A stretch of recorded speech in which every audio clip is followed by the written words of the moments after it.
Welcome back, everyone. This is Physical Education with Coach, and I am Coach Cullen Carroll.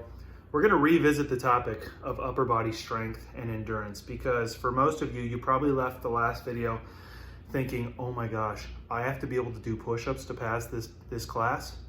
Well, fortunately, that's not necessarily true, for you at least. I want you to be able to do push-ups, but let's say if you're a female student and you can't hit 4 push-ups, or even if you're a male student, you can't hit 15 push-ups, 15's a lot. I understand that. There are alternate tests for the upper body strength / endurance properties, okay? Let's talk about what that next test is going to be. We like to call it the modified pull-up. Another name for it is the inverted row. Now, you may not have the necessary equipment for this at home, but fortunately for you, there are plenty of walkways in community parks with ADA requirements, meaning they have to have handrails to accommodate handicapped people, right? And what you can do is you can utilize those handrails to your advantage for this modified pull-up test.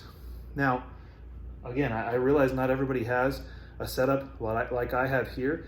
That's why I try to lay out some of these alternative options for you. So if you can't do a push-up, you're gonna wanna go to the nearest park you can or nearest community center that you can and try to look for those handrails, all right?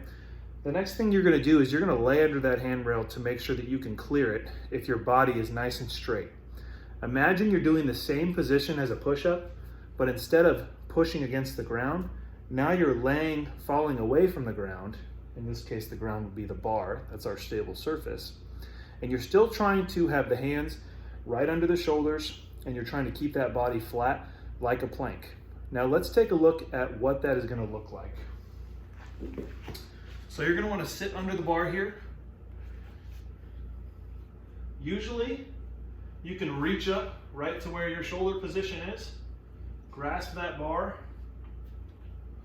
and then lay flat on the ground.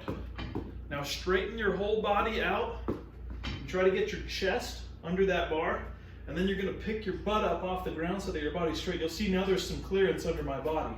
And what I'm gonna try to do is pull myself up to that parallel position again we did with the pull-up, or the push-up, excuse me, parallel position.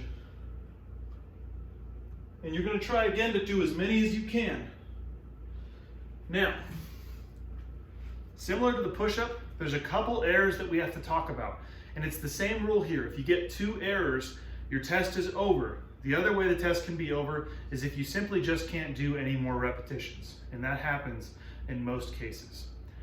So the first error we're looking for, same with the push-up, is going to be the depth or the range of motion. Now, if you can't pull yourself up to that parallel position, and for this one, parallel is really easy. Your whole body is basically in line with the elbow joint at the top position. And that's gotta be on both sides. That's our parallel. Let's take a look at it real quick. Parallel, okay? Once you're there, you go back down to the full position, and that's the second part that's really difficult, going all the way to the bottom and locking out, and then coming back to parallel. The next error we're looking for is again going to be the hips sagging or the hips hiking, but in this case, we're gonna flip the roles, right? So a saggy hip, and this is going to be a flexed hip, meaning if I'm pulling myself up and my butt is laying on the ground, that does not count as a repetition, that is an error. The last one is going to be if we are shooting the hips up, almost like doing the worm, the reverse position of the worm. If you were a super awesome disco or break dancer and you could do the worm backwards, that's kind of what that third error looks like. So once again, this is the modified pull-up. You're trying to do as many as you possibly can, and you're trying to stay away from those 3 errors that we talked about. I will see you in the next video.